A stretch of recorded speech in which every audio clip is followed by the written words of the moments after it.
Entonces,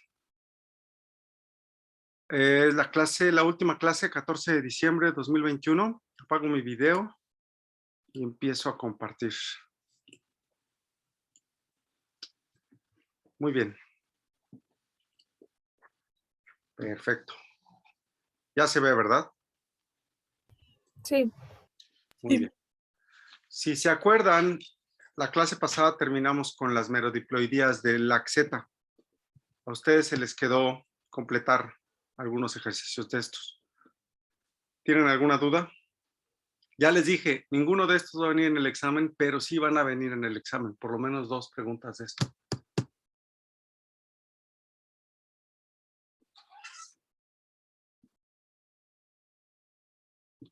Bueno, asumo que no hay.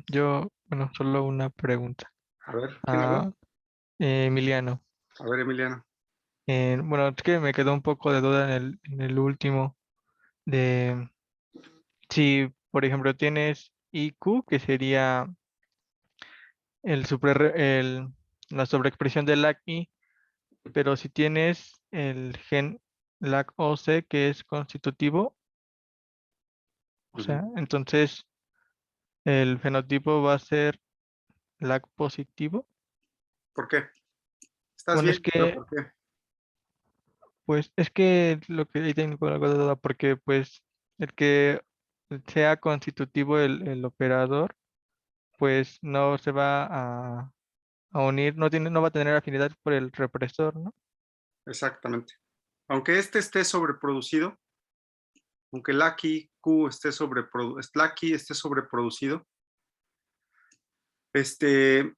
no importa, y incluso acá también hay un Lucky, no importa porque estos no se van a poder unir aquí. ¿Por qué? Porque es el LACO operador, digo constitutivo. Entonces, al ser constitutivo, no se le puede unir nada, ni aunque sea superrepresor, ni aunque sea Lucky Q, nada. Entonces, va a permitir que el promotor exprese a los dos promotores a partir de ese promotor y esto nos dé un LAC más. Y entonces, ¿qué va a ser? ¿Inducible o no inducible? No No inducible. inducible. Efectivamente. Entonces, ¿sí? Emiliano o Adrián, no sé quién habló también después. Sí, profe. Gracias. Sí, Ok. profe. Muy bien. ¿Alguien más? Buena pregunta. ¿Alguien más? No. Bueno, muy bien. Ya vimos también alfa complementación. Hablamos de complementación la clase pasada. Ya no me voy a colgar a menos de que tengan alguna duda. De esto ya hicieron examen en el laboratorio, pero el que hayan hecho el examen en el laboratorio no quiere decir que no haya preguntas en el examen de teoría. También hay en el examen de teoría. ¿No?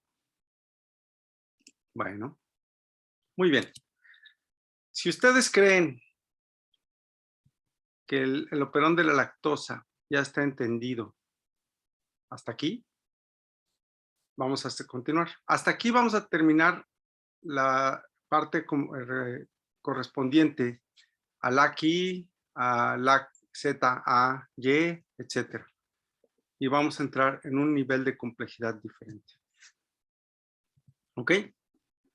Vamos a hablar de la represión catabólica. ¿Qué les dijeron hablaron de esto en bioquímica microbiana?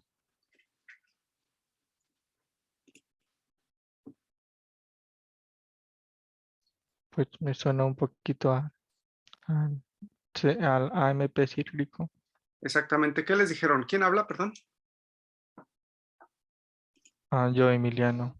A ver, ¿qué recuerdan del AMP cíclico? Que los niveles de AMP cíclico o sea, también influyen en que primero se consumiera la glucosa y después la lactosa. Porque creo que bloqueaba las permeasas o algo así era.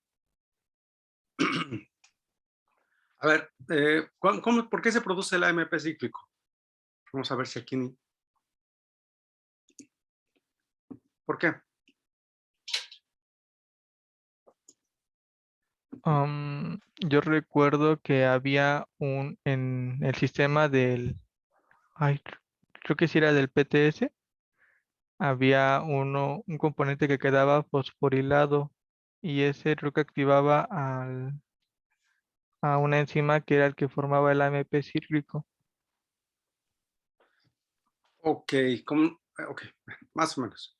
El AMP cíclico es una señal de hambruna. El AMP cíclico solo se produce cuando ya no hay fuente de carbohidratos en la célula. Entonces, si ya no hay fuente de carbohidratos, se terminan las rutas metabólicas que conducen a la generación de energía y se empieza a acumular AMP, ¿sí? Adenosino monofosfato.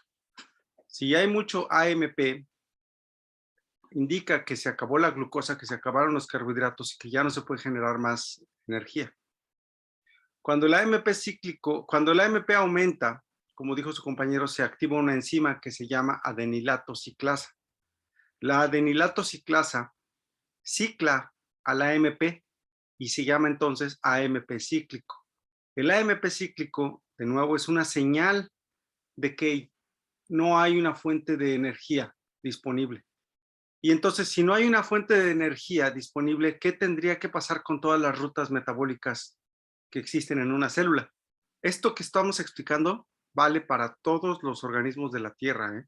No nada más las bacterias, las aburridas bacterias, ¿sí? Todos tenemos al AMP cíclico como una señal de hambruna.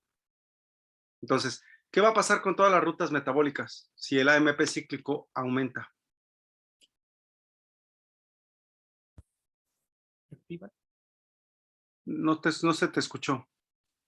Que se activan todas las rutas metabólicas. Uno, se van a apagar las rutas metabólicas involucradas con algunas rutas, con algunos metabolitos, pero se van a activar otras. ¿Sí? Muy bien. Entonces, el AMP cíclico va a funcionar como una señal. ¿Quién va a detectar esta señal? Bueno, en bacterias existe una proteína que antes se le llamaba CAP. Y CAP quiere decir Catabolite Activator Protein. Este es el nombre viejo. Viejo. El nombre actual de esta proteína es CRP. CRP por Catabolite Regulatory Protein. Catabolite Regulatory Protein, proteína regulatoria de catabolito. Bueno, el AMP cíclico es un catabolito. La proteína CAP o CRP, es la misma, detectan al AMP cíclico. Cuando el AMP cíclico se le une a la proteína CRP o CAP, le cambia la conformación y permite que se una a distintas regiones en el DNA. Aquí está ilustrado el sitio de unión en el operón de la lactosa. Fíjense, aquí está el operón de la lactosa. Cuando CRP unido a AMP cíclico se une a esta región, favorece el pegado de la proteína de la RNA polimerasa. Con esto se incrementa la transcripción de este operón y se favorece la producción de las proteínas. Si ustedes generan una mutante en CRP, el operón no se activa completamente. Existe una expresión basal. Entonces, ¿esto qué nos indica? Que todo esto que sabían ustedes, perdón si los mareo, esto todavía tiene un nivel de complejidad más arriba. Esto es el inicio, esto es las ligas menores para entender la regulación. Esto es el inicio de todo que descubrieron Jacob y Monod. Pero de ahí a entender completamente la regulación, se puede ver que hay varios niveles todavía más arriba, todavía más complicados de la regulación. No es tan sencillo como un encendido y un apagado. Lo mencionamos así, como un encendido y un apagado, porque es una manera sencilla de expresar. Pero todos los sistemas regulatorios tienen varios niveles de complejidad y en la regulación. ¿Estamos? Entonces, si yo quisiera complicar todo esto, pues aquí le pondría poner una C, ¿no? Entonces, aquí podríamos poner una C. Y complicar todavía esto más. C más o C menos. Y también hay mutantes. Ok. Ahora, CRP es tan importante. Aquí está, mire. Cuando el nivel de glucosa es alto, el AMP cíclico es bajo, ¿sí? Es inverso. Y si el nivel de AMP cíclico es bajo, CRP no se va a unir y la RNA polimerasa no se va a unir. ¿Sí? Aunque haya lactosa. Si a ustedes a esta bacteria que está aquí, en este diagrama, le adicionan lactosa, pero la glucosa está alta, aquí está, la glucosa es alta, el sistema no se va a encender o no se va a encender adecuadamente, con todo y que ya la aquí no esté pegado al operador. ¿Sí? La transcripción es muy, muy bajita. ¿Por qué? Pues porque CRP no está recibiendo la señal de que es necesario realmente el encendido de estos genes para la utilización de la lactosa. ¿Dudas? CRP es tan importante que no solamente está involucrado en la utilización de la, bueno, a ver, les enseño antes estos diagramas que les he estado mostrando. Aquí pueden ver el DNA. Aquí pueden ver una molécula de CRP. Y aquí pueden ver otra molécula de CRP. ¿Sí? CRP, cuando se une al AMP cíclico que está ilustrado aquí, no sé si se alcanza a ver con ese color, déjenme ver. Aquí está el AMP cíclico. Sí, se le une a esta proteína, le cambia la conformación para que se una al DNA, se une al DNA como un dímero, y como un dímero es capaz de activar a los genes. Ahora, CRP es un ejemplo de un regulador dual. ¿Qué dijimos que era un regulador dual, jóvenes?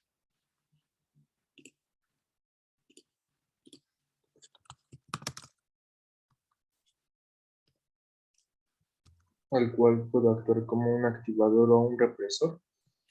Puede ser, gracias. Puede ser un activador o un represor. ¿Sí? Entonces, CRP tiene una actividad dual. No solo eso, CRP conforma lo que se conoce como un regulón. ¿Qué es un regulón? Ay. Un regulón es una serie de genes localizados en distintas partes del cromosoma de un organismo, regulados por una sola proteína. Vamos a ver. Aquí tenemos en el centro a CRP. ¿Sí? Aquí está. CRP regula a todos estos genes en el genoma de Escherichia coli. ¿Cuántos suman aproximadamente? Son 40, 51, 60, son alrededor de 70 genes que regula. ¿Sí? Y cada uno de estos genes puede estar regulando a otros genes. Entonces, CRP se le conoce como un regulón porque regula a muchos genes de distintas rutas metabólicas en el cromosoma de Escherichia coli.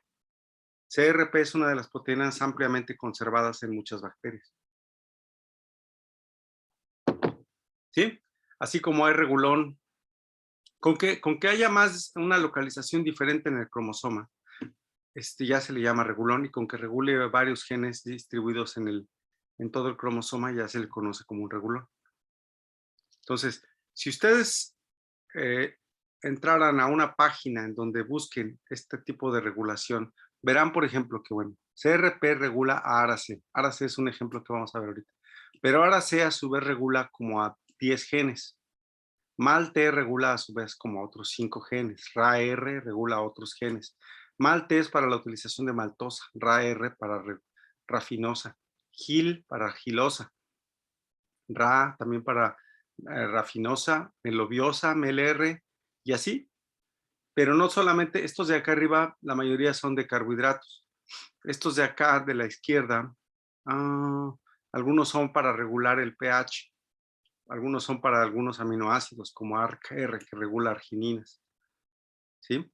Entonces, es un regulón que regula es una proteína que regula a muchas rutas metabólicas en las bacterias. ¿Ok? Nosotros en los eucariotes también hay regulones, sí. Lo que no hay son operones. En eucariotes no hay operones, hasta donde yo sé. Pero sí hay regulones, quiere decir que un regulador puede estar regulando varios genes. ¿Estamos? Sí. ¿Qué entenderíamos entonces por un estimulón? A ver, ya vimos que es un regulón. Esta es otra que sí puede ser pregunta de TS. Es un estimulón. Se oye feo, pero así se le conoce. Pues suena a que estimula. A un estímulo. Que un estímulo sea el que despierte o lleve a la regulación de varias rutas en un organismo. ¿Sí?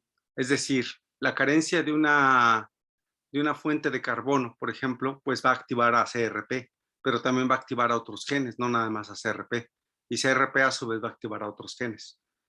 ¿Cuál sería otro estímulo? Un cambio en el pH, cambio en la temperatura, cambio en, no sé, en presencia de un aminoácido, en una fuente de nitrógeno, ausencia o presencia de nitrógeno, ¿sí? Todos esos serían estímulos nutrimentales o estímulos ambientales, estímulos químicos o estímulos físicos. Entonces, un estimulón sería toda la red de genes que se activan o se apagan por la presencia de un estímulo, ya sea químico o físico. También hay biológicos. Sí, ese sería un estimulón. Bueno, vamos a seguir. ¿Sí? ¿Dudas? Recuerden que estamos en el tema de regulación. Regulación. Ya vimos varios temas que les voy a volver a preguntar en el examen. Les voy a volver a preguntar de ADA. Les voy a volver a preguntar de C1, de C2, de LEXA, de todos estos que ya vimos en todo el curso. Se los voy a volver a preguntar en el examen. Ya no se los voy a volver a dar porque ya se los di. Entonces tienen que saber cuál es la función de cada uno. Y estamos adicionando al ACI, al operón de la lactosa, a CRP, y ahora vamos a adicionar al regulón de ARA-C. Como les dije, ARA-C está abajo de CRP, es decir, CRP activa ARA-C.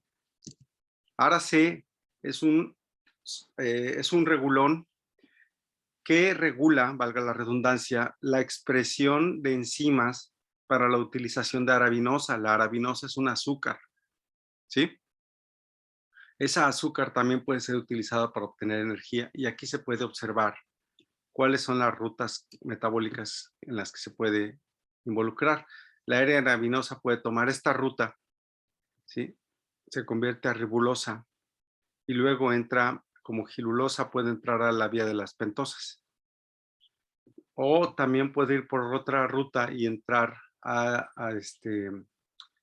la glicólisis por piruvato y gliceraldehído y también como alfa-cetoglutarato. Entonces son dos rutas que puede tomar el azúcar. Y en cada una de estas están involucradas enzimas que están reguladas por un regulador transcripcional que se llama ARA-C. El regulador ARA-C es un regulador dual. Otra vez, ¿por qué?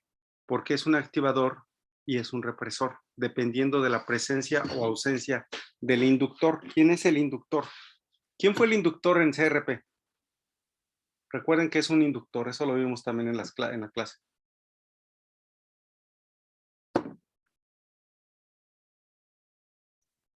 El inductor, ¿cuál dijo? ¿De CRP? ¿Sí? Pues sería el AMP cíclico.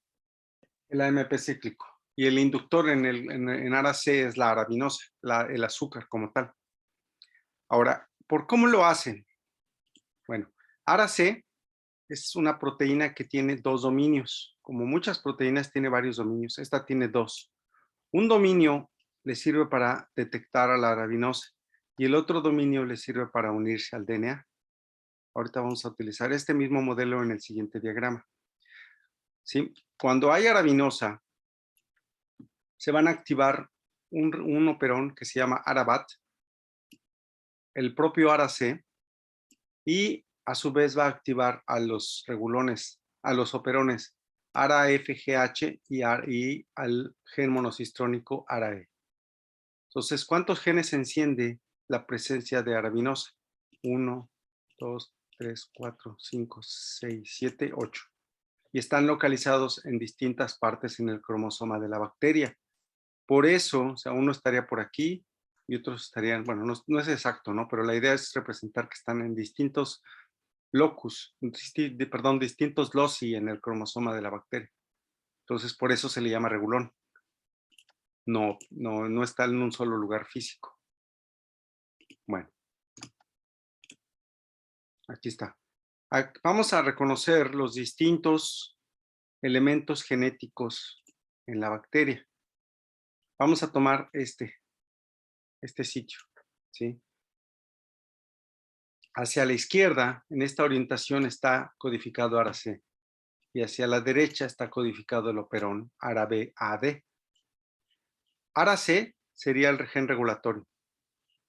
ARA-B-A y D, aquí está mal, ARA-D, serían los genes estructurales, ¿sí? Y los sitios de control serían todos estos. Tenemos sitios operadores, tenemos 2. Tenemos sitios de unión del inductor, que serían los ARA-I. Además, hay un promotor para ARA-C y un promotor para BAT. Cuando se expresan los genes estructurales, codifican para una ribosinasa, una isomerasa y una epimerasa. Nada más vamos a revisar estos ahorita. Ahorita estos no los vamos a considerar. Bueno, ¿cómo funcionan todo esto? Realmente es muy sencillo. Pareciera más complicado, pero no lo es. A ver. Cuando no hay arabinosa, la proteína ARA-C, formando dímeros, se une al operador 2, al ARA-O2 y al ARA-I1 y forman un puente. Fíjense, forman un asa. Así se le conoce a estas regiones, un asa regulatorio entre estas dos regiones. Y con esto, la RNA polimerasa no puede entrar a las regiones promotoras. ¿Sí? No hay arabinosa. Pero cuando se adiciona arabinosa representada aquí por un círculo rojo, la proteína cambia su conformación y ahora se une en los sitios ARA-I1 y ARA-I2. Permite la unión de CRP otra vez, acuérdense.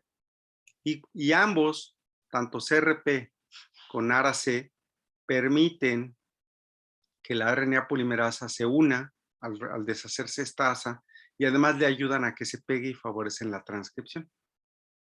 Por eso, cuando no hay arabinosa, ARA-C es un represor. Cuando hay arabinosa, ARA-C se convierte en un activador.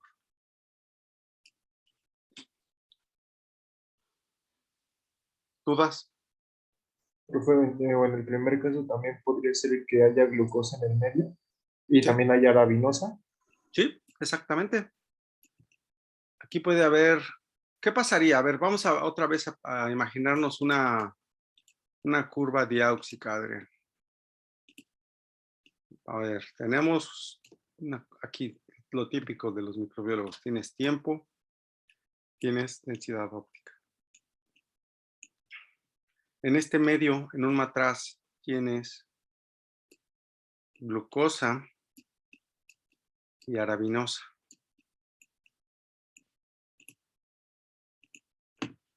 Entonces, ¿qué va a pasar? Se hace una curva diauxica. ¿Qué se utilizó primero? La Glucosa. glucosa. Glucosa. Recuerden que muchos organismos tenemos como fundamento de nuestro metabolismo, de nuestra generación de energía, a la glucosa.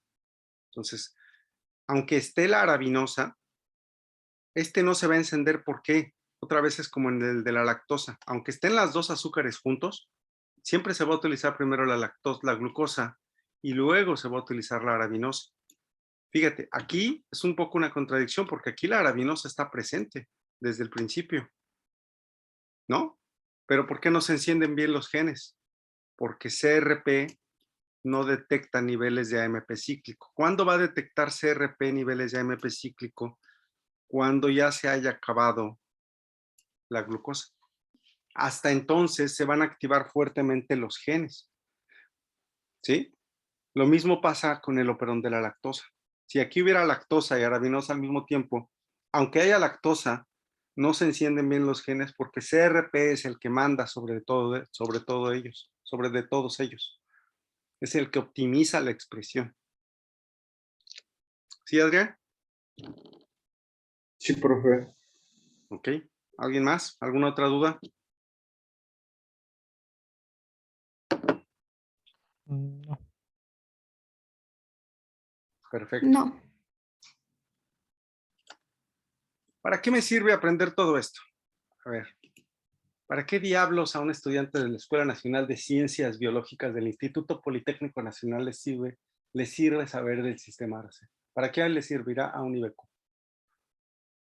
Para pasar el examen, sí. Ok, ¿qué más?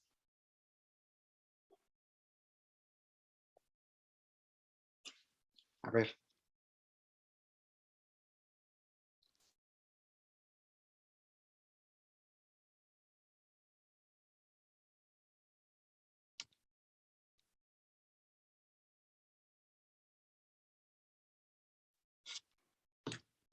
Bueno, para pasar el examen.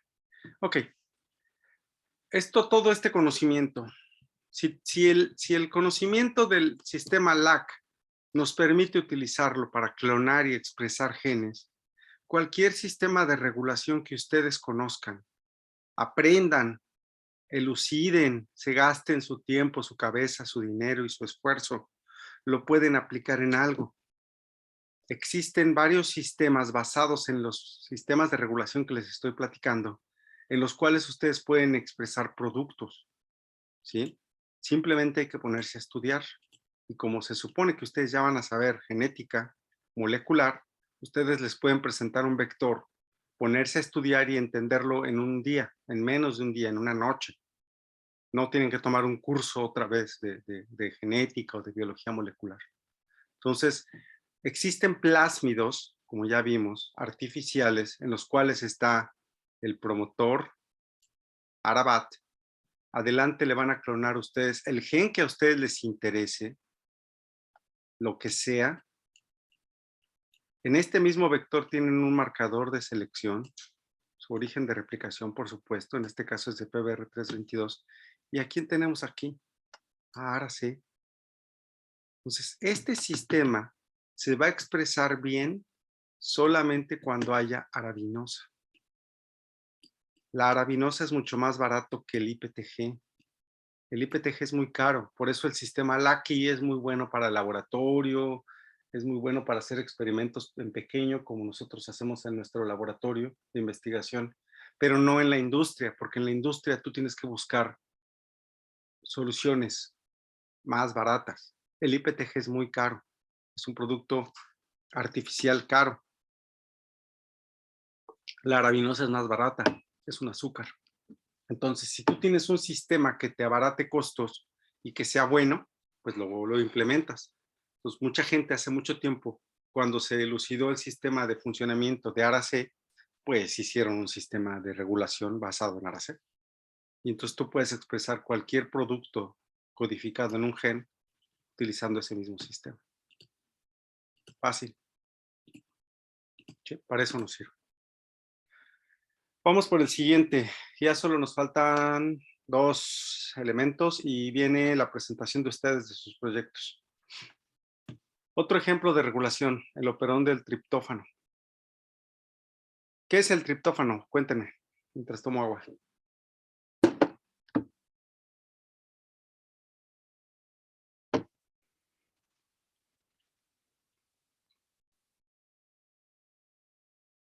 Es, el triptófano es un aminoácido. Ok, ¿qué más? ¿Cómo es? Acá está enfrente de ustedes. Aquí está a la izquierda. ¿Qué características tiene que lo diferencian de otros aminoácidos?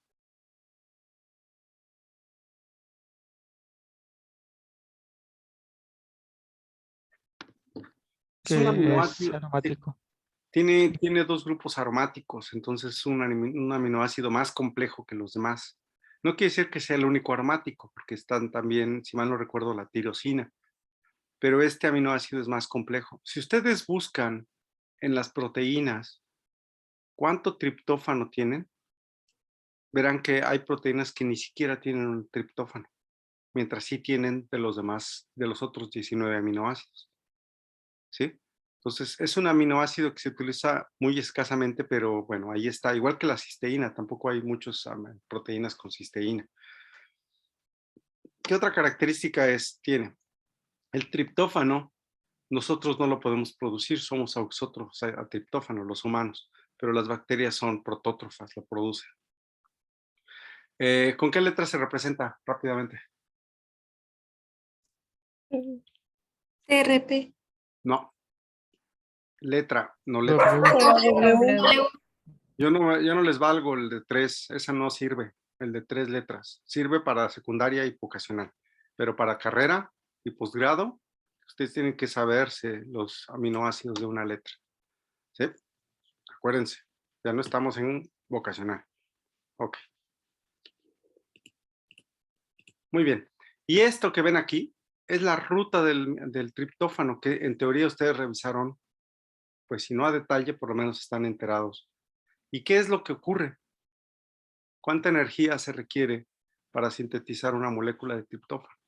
No los voy a poner a sacarla porque tampoco yo sé sacarla, pero se requieren varios pasos enzimáticos para lograr llegar a triptófano, ¿sí?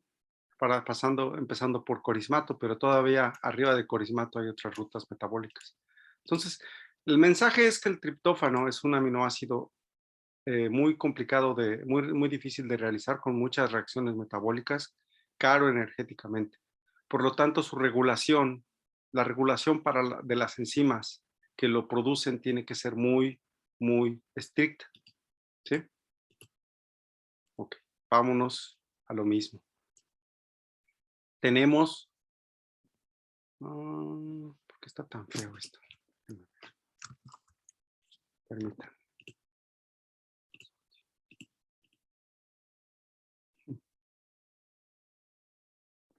¿Quién sabe? No. A ver, tenemos los genes. Ay, perdón. Quería yo activar el...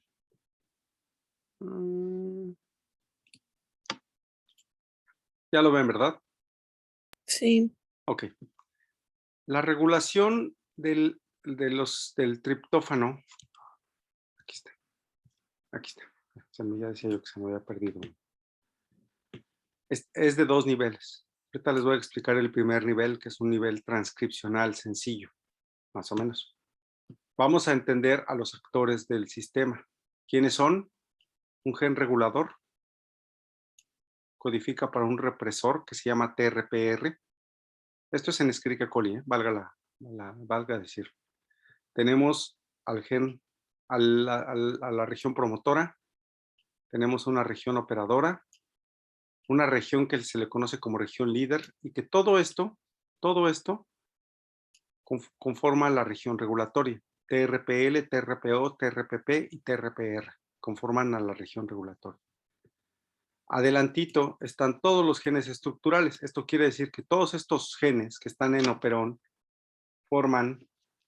codifican para las enzimas involucradas en la síntesis del triptófano. Síntesis del triptófano, ¿ok? Entonces, una vez que esto se puede expresar, cada uno de estos va a producir un producto que entrará en la ruta metabólica de la síntesis del triptófano. ¿Sí? Cada uno de estos. Primer nivel de regulación.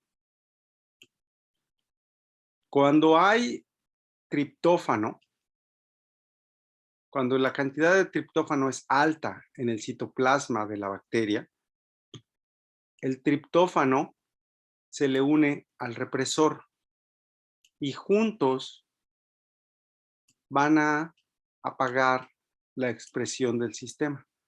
Es decir, TRPR es un represor y en este caso el aminoácido triptófano es un represor. Nueva palabra para ustedes. El triptófano es un correpresor. ¿Sí? Esto pasa cuando hay altos niveles de triptófano. ¿Qué pasa cuando hay bajos niveles de triptófano? Cuando hay bajos niveles de triptófano, pues el triptófano que está aquí se despega, ¿sí? Se despega y TRPR ya no se puede unir al operador y se permite la transcripción de los genes. ¿Dudas?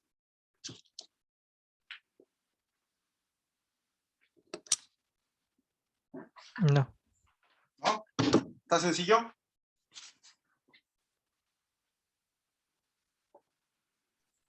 No te menos. ¿Qué pasó? Que hasta aquí todo bien. ¿Hasta aquí todo bien? ¿Seguros? Todo bien. Vamos a ver si nos da un aneurisma con lo siguiente. Como les dije, el nivel, la regulación de la expresión del triptófano tiene dos niveles. Este primer nivel ya quedó claro. Vámonos al segundo nivel transcripcional. El segundo nivel transcripcional se llama regulación post-transcripcional. ¿Por qué? Porque ocurre después de que inició la transcripción. Supongamos que aquí la transcripción ya empezó y que el organismo empieza a hacer triptófano. Pero el triptófano se ocupa poco, como lo dije. Entonces ya se produjo triptófano y ahora necesitamos apagar el sistema. Un nivel de apagado va a ser este. Pero cuando ya empezó la transcripción y ya hay RNA mensajero, llega a ocurrir otro nivel de regulación que se llama post-transcripcional, es decir, ya después de que inició ya que se inició la transcripción. ¿Sí? Si se acuerdan, en este diagrama, entre el operador y los genes estructurales existe un gen que se llama TRPL. La L es por región líder. ¿Sí? Y en esta región líder está codificado un minigen. ¿Sí? Fíjense, ese minigen tiene su secuencia Shine-Delgarno, su codón de inicio, su codón de término. Yo ya no necesito explicarles esto porque en el segundo parcial ya lo revisaron y ya saben hacerlo. Este minigen codifica para un péptido que puede ser de 10 a 13 aminoácidos. Y de esos 10 a 13 aminoácidos llega a haber de 2 a 3 codones de triptófano. Esto es súper raro por lo que les dije hace rato. ¿Por qué es súper raro?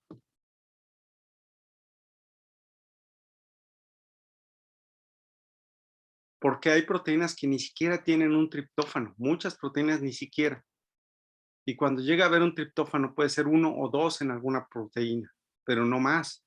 Pregúntense, busquen, vean cuántos triptófanos hay, por ejemplo, en la insulina, en la somatostatina, en la que quieran, en la gliceraldehído 3-fosfato deshidrogenasa, en la enzima que a ustedes les guste, busquen cuántos y van a ver que hay muy pocos. ¿Sí? Y en este mini pedacito, en este péptido, hay de 2 a 3 codones. Esto tiene que significar algo. ¿Sí? Bueno, vamos a ver qué es lo que significa. Ah, ya sé por qué se ve feo. Están movidos estos. Ah, con razón.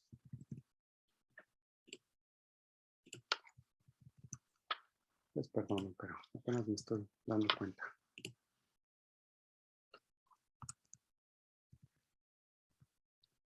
Ahí está. Bueno.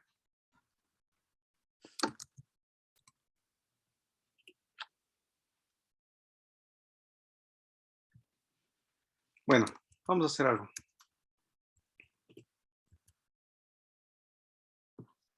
Vamos a tomar aquí 5 minutos.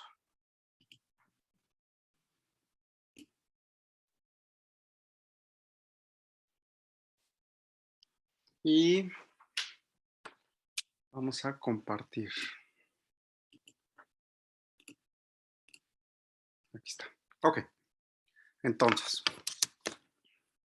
en esta región, TRPL, ya dijimos que se llama TRPL por región líder. Codifica para un pequeño, es un minigen que codifica para un péptido de 10 a 13 aminoácidos que contiene 2 o 3 codones de triptófano. ¿Sí? Por supuesto, al ser este un operón, río abajo de TRPL está el primer gen del operón que es TRPA. Me parece que sí es TRPA, lo tendré que checar. TRPA tiene su propio sitio de unión a ribosoma, su shine del Garno y su propio codón de inicio. ¿Ok? Sí, se me movieron los letreros, es lo que estoy viendo de aquí. Pero bueno, a ver. Vamos a meternos a un poco mayor nivel de complejidad en todo esto. Aquí está el promotor TRP de TRP. Su inicio. Y aquí está TRPL. Dentro de TRPL hay de 2 a 3 codones.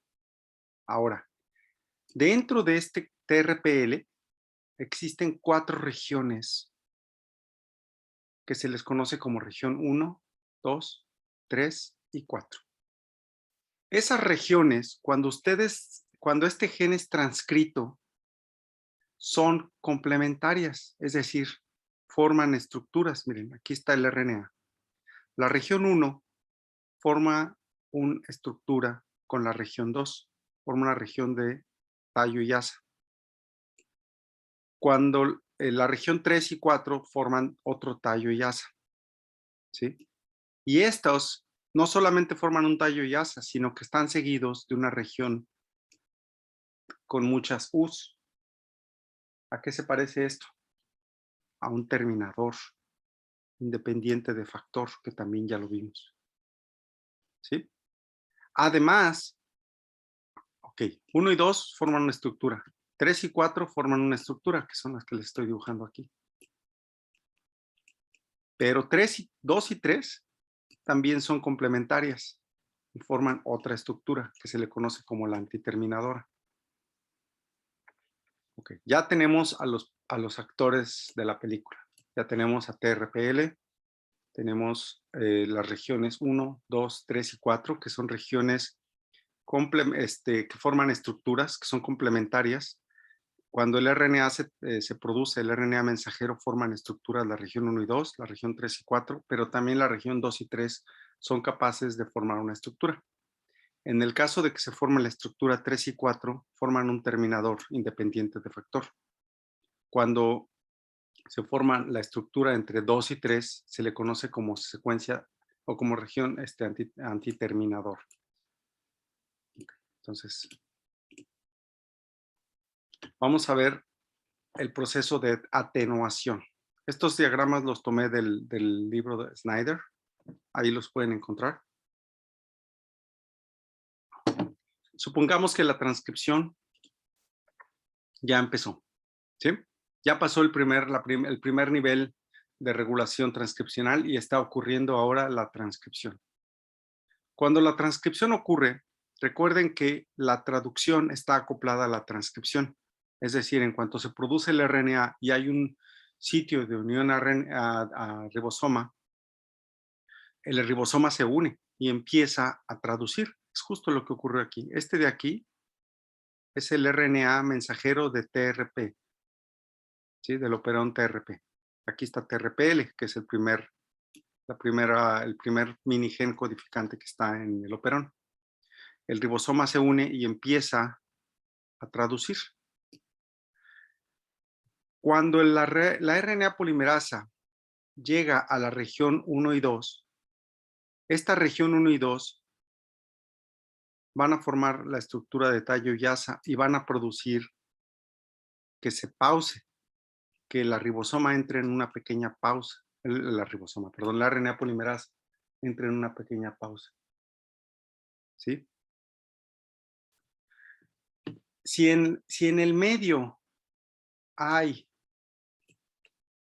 triptófano, ¿sí? Aquí está. si hay triptófano en el medio, entonces el ribosoma va a seguir traduciendo y va a adicionar los triptófanos de forma muy rápida. Aquí el ribosoma se va a seguir, y si hay triptófano en el medio, habrá triptofanil tRNA. Recuerden que no es que el triptófano se incorpore solito a la síntesis de proteínas, tiene que haber un RNA de transferencia que esté acarreando a ese triptófano. Entonces, si hay mucho triptófano en el medio, el tRNA, va a haber mucho tRNA con triptófano, triptofanil tRNA. Y por lo tanto, el ribosoma lo va a poder incorporar y va a poder sintetizar rápidamente, ¿sí? Entonces, si esto ocurre, el ribosoma alcanza la primera estructura secundaria y empieza a resolverla, empieza a deshacerla. Y mientras tanto, la estructura 3 y 4, que se forma entre 3 y 4, se va a formar, y este es un terminador. Si esta estructura se forma, la RNA polimerasa se detiene y termina la transcripción. ¿Sí? ¿Sí? ¿O me sigo hablando? Que ya me confundí porque ¿qué en el antiterminador era la región 2 y 3? Todavía no llegamos ahí. Ah, ok, perdón. Esta es la Sí. terminación. Esta parte se le llama atenuación. Ah, ya la entendí. Sí, que se va a terminar, sí. ¿Sí? Sí. Si hay triptófano, la señal de que hay triptófano es la existencia de triptofanil tRNA. Y el ribosoma, junto con estas estructuras, van a ser los señalizadores para que se termine o continúe la transcripción. ¿Ok? ¿Quién va a indicarle al ribosoma que puede avanzar rápidamente y seguir sintetizando el péptido? La existencia de aminoácido de triptofanil tRNA. Entonces el ribosoma avanza, sintetiza su péptido, se forma la estructura 3 y 4 y la transcripción se termina. Recuerden que esto que están viendo aquí es un terminador independiente de factor de la transcripción. Nosotros vimos dos tipos de terminadores de la transcripción, independientes y dependientes de factor. Lo vimos en el primer parcial hace mucho tiempo, pero yo les dije que se tenían que acordar de todo. ¿Ok? ¿Dudas para pasar al siguiente punto? Cuando no hay triptófano. No. Hace mucho tiempo un alumno me preguntó, mi duda es si va a venir en el examen. Y la respuesta, ¿cuál fue? ¿Cuál creen que haya sido? Sí. Que sí. Sí. ¿Por qué? Porque el profesor pregunta todo lo que les da de clase. Pues sí. Entonces la respuesta es sí. Si esa es una duda, sí. Ahora, ¿qué pasa cuando no hay triptófano? Cuando se acaba el triptófano. Entonces, bueno, cuando no hay triptófano, pues la transcripción inicia, lo mismo que en el anterior sistema. En cuanto inicia la transcripción, el ribosoma se une al sitio de unión al ribosoma y empieza la traducción. Se forma la estructura 1 y 2. Pero a diferencia del otro, cuando no hay triptófano, que no hay tampoco. No hay triptofanil tRNA. ¿Y qué pasa con el ribosoma cuando llegue a los codones del triptófano? ¿Va a poder meterlos? Si no hay triptofanil tRNA, ¿qué va a pasar aquí con el ribosoma? ¿Se va a detener? Se va a detener. Esto se llama una pausa en la traducción por ausencia de tRNAs. Esto puede ocurrir. En una situación de hambruna ocurren muchas cosas. Y en este caso la hambruna es ausencia de triptófano. Si no hay triptofanil tRNA, es decir, el tRNA ahí está, pero no está cargado con el aminoácido, entonces no puede adicionarlo, no se sintetiza y el ribosoma se queda atorado, se detiene. ¿Sí? En inglés se le llama stall. Se detiene el triptófano, el ribosoma en esos dos codones y ahí se queda atorado. Como se queda atorado, la RNA polimerasa, aunque aquí se pausa, aquí pausó y acá adelante pausó también, no es suficiente el tiempo como para que se quede pausado y se detenga la transcripción, perdón. Entonces, se alcanzan a formar la estructura 2 y 3, y esta es la estructura antiterminadora. ¿Sí? Entonces, esa estructura antiterminadora no permite que se forme la terminadora. Aquí está la región 3 y la región 4. No pueden formar su estructura. ¿Sí? Si se fijan lo fino que es este tipo de regulación, el involucramiento que tiene el ribosoma para ya sea que se forme una u otra estructura, y dependiendo de los niveles de triptófano, que en este caso lo va a detectar porque hay o no hay tRNAs cargados con el aminoácido, va o no a detener la transcripción. Como la transcripción continúa, ahora ¿qué genes se van a transcribir y traducir? Pues los genes estructurales. ¿Importa en algo que el ribosoma se quede atorado aquí? ¿Se quede en pausa? No, no pasa nada. ¿Cuántos ribosomas habrá en una célula? No pasa nada. Muchos. Cuando se transcriba de este lado y aparezca el RBS de los sitios de los genes estructurales, pues estos también van a ser reconocidos por un ribosoma y se van a traducir. ¿Sí? ¿Dudas?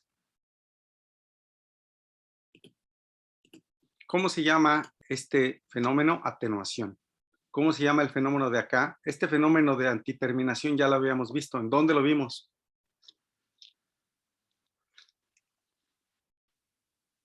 ¿Dónde será?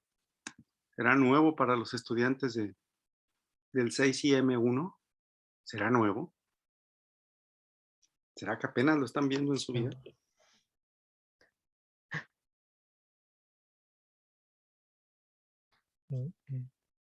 No, no escucho, si alguien está hablando, no escucho.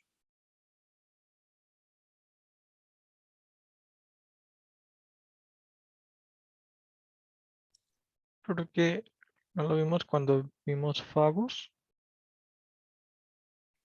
Exacto. ¿Con qué exactamente? En la transcripción o no de los productos divergentes N y CRO, ¿sí? Y N es una proteína antiterminadora, favorece la antiterminación y permite la transcripción de los demás genes. Sí, efectivamente ahí. Gracias. ¿Dudas?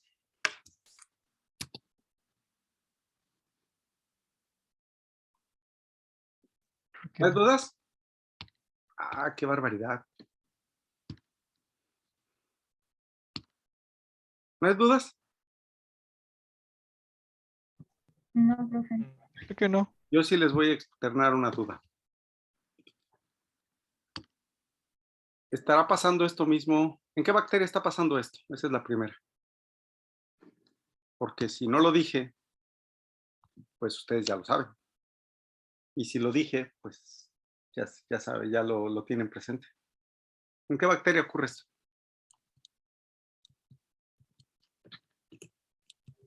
No había mencionado al inicio que era en Escherichia coli. Ok. Mi siguiente duda, gracias. Mi siguiente duda es, ¿ocurrirá lo mismo en todas las bacterias?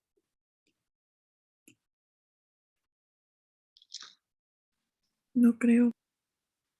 No, efectivamente no ocurre lo mismo. Solamente se conserva este sistema en la mayoría de las enterobacterias.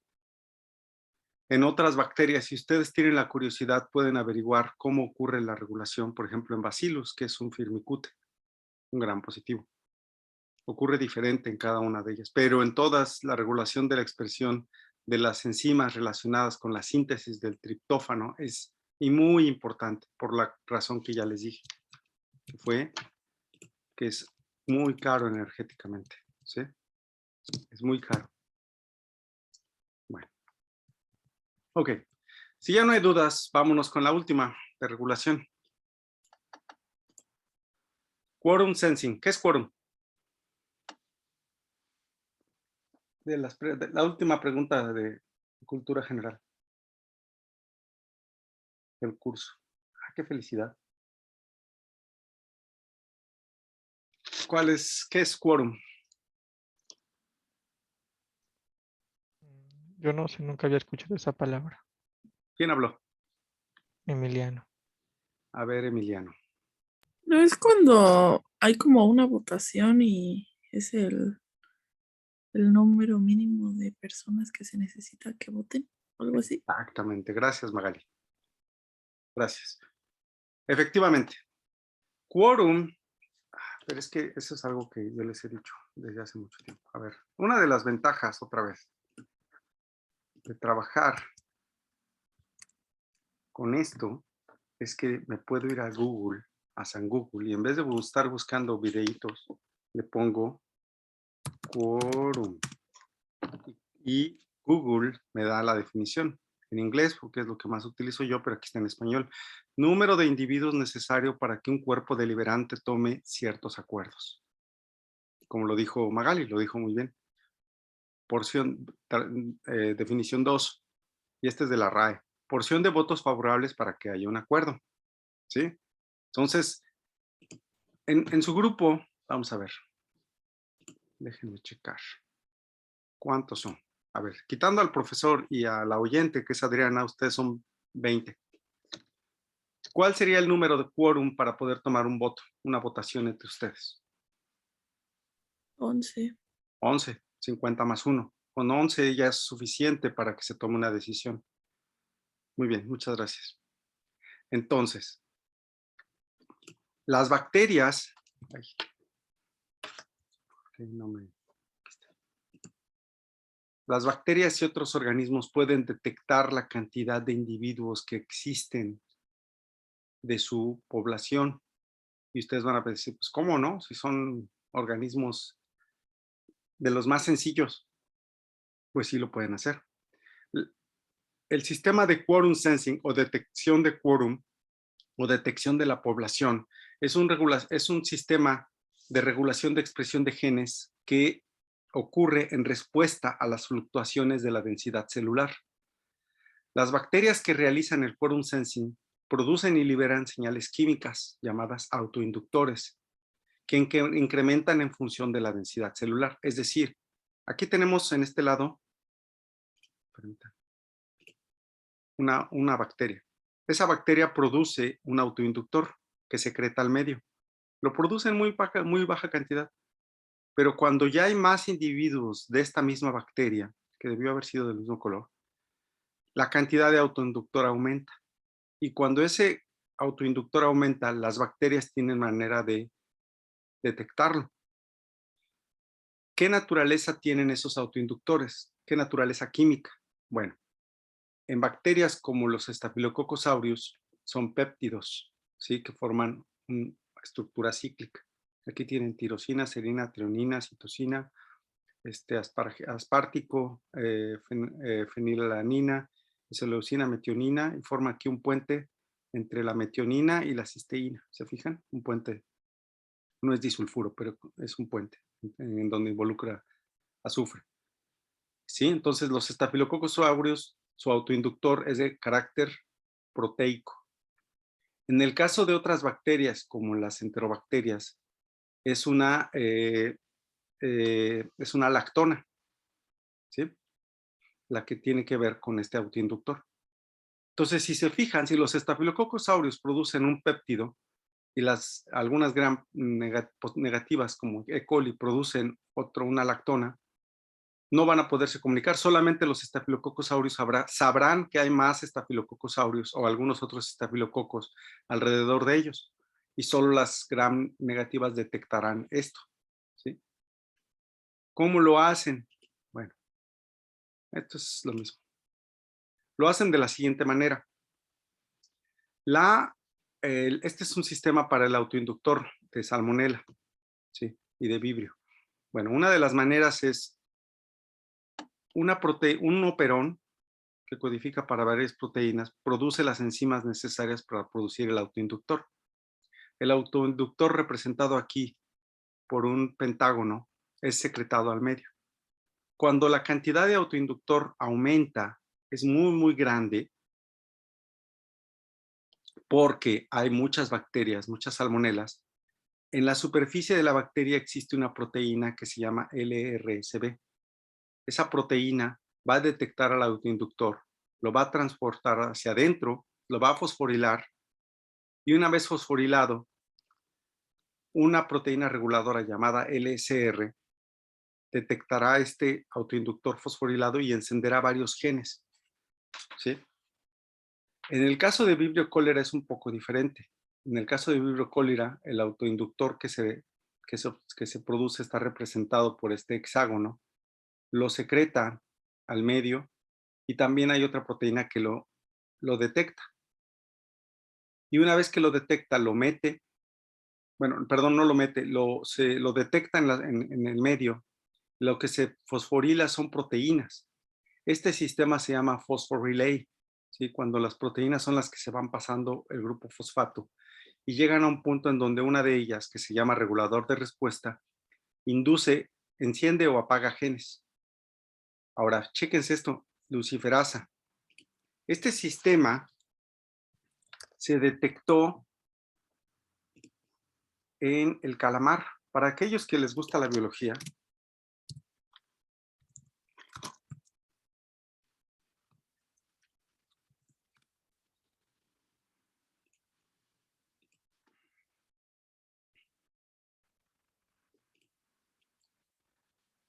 este sistema lo descubrieron en un calamar muy pequeño, ¿sí? Que vive en las costas de Hawái. Y uno dirá, ¿y qué diablos me importa si estos me los como en un cóctel de camarones, no? No, o sea, este calamar, bueno, en un cóctel de calamares, este calamar tiene una población bacteriana con la cual forma una simbiosis. Esa bacteria produce luz cuando llega a un cierto nivel.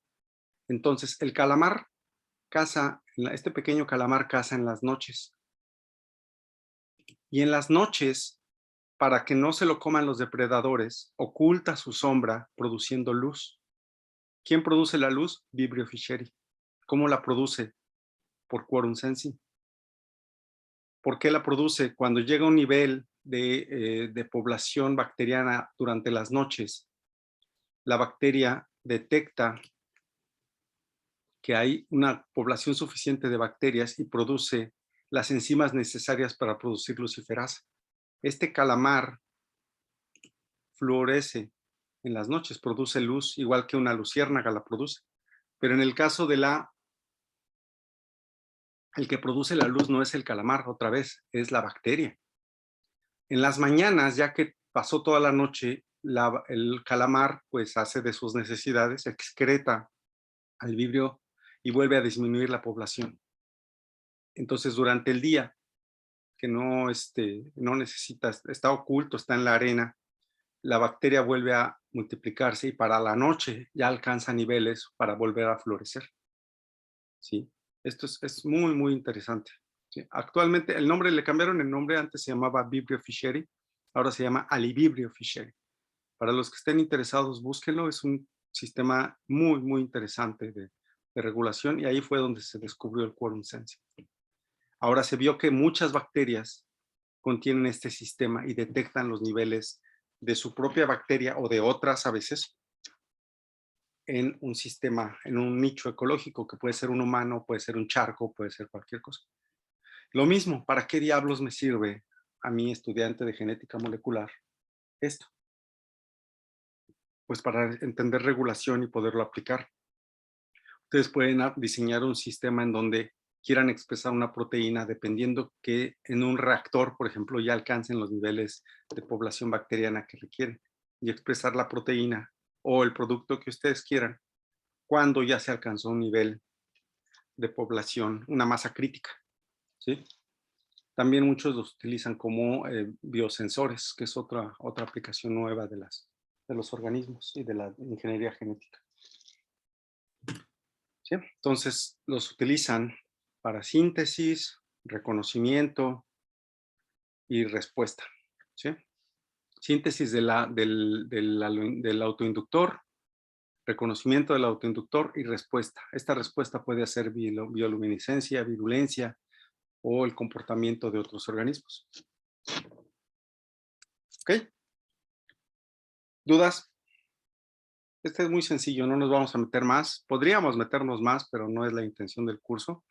Para los que les interese, pues bueno, damos cursos en el posgrado, les damos genética molecular más avanzada o hay quienes estudiamos este tipo de sistemas con mayor profundidad. Pero para los fines de licenciatura, lo único que nos interesa es que sepan que existen estos sistemas, ¿sí? Ya, si alguien quiere aprender más, pues bueno, ya sea que lo estudie ustedes mismos, sean autodidactas, o bien entren a un posgrado a estudiarlo, ¿no? A un curso de especialización. Muy bien, pues ahora sí que eso es todo, amigos. Antes de acabar el curso, vamos a ver si hay dudas. ¿Dudas?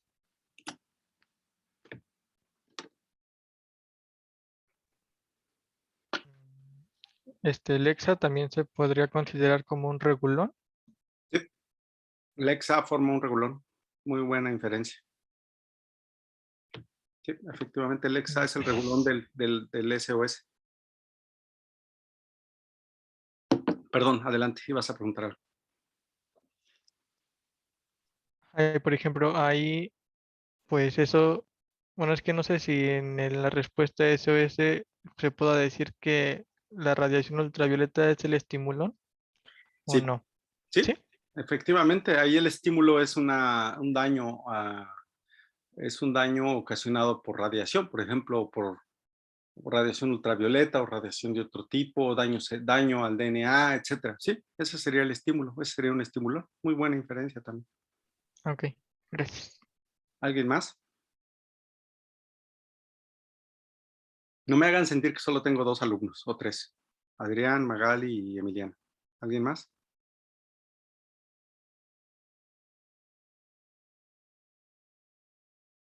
Bueno, voy a detener la grabación.